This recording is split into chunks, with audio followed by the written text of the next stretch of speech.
ঢাকা থেকে চট্টগ্রাম যাওয়ার একটা রাতের ট্রেন আছে। লোকজন বলে রাত ৩টার পর সেই ট্রেনে একটা অতিরিক্ত যাত্রী ওঠে। ২০২১ সালে এক বিশ্ববিদ্যালয়ের ছাত্র রাত প্রায় ২টা ৪৫ মিনিটে সেই ট্রেনে ওঠে। পুরো বগিতে তখন মাত্র ৩জন মানুষ ছিল, আর সব কিছুই স্বাভাবিক লাগছিল। কিন্তু ট্রেনটা চলার কিছুক্ষণ পর সে খেয়াল করলো তার সামনে একটা মেয়ে চুপচাপ বসে আছে। মেয়েটা সাদা পোশাক পরেছিল, আর তার লম্বা চুল দিয়ে পুরো মুখ ঢেকেছিল। ছেলেটা ভেবেছিল হয়তো কোনো সাধারণ যাত্রী, কিন্তু একটা বিষয় খুব অদ্ভুত ছিল। পুরো পথ জুড়ে মেয়েটা একবারও মাথা তোলেনি। শেষ পর্যন্ত ছেলেটা সাহস করে জিজ্ঞেস করলো, আপনি কোথায় নামবেন? মেয়েটা ধীরে ধীরে মাথা তুলে তাকালো, আর তখন ছেলেটা লক্ষ্য করলো তার চোখ দুটো পুরো কালো।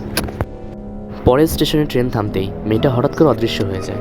পরে ট্রেনের এক স্টাফ ছেলেটিকে বলেছিল, এই বগিতে প্রায় একটা মেয়েকে দেখা যায় যে ২০১৫ সালে ট্রেন দুর্ঘটনায় মারা যায়।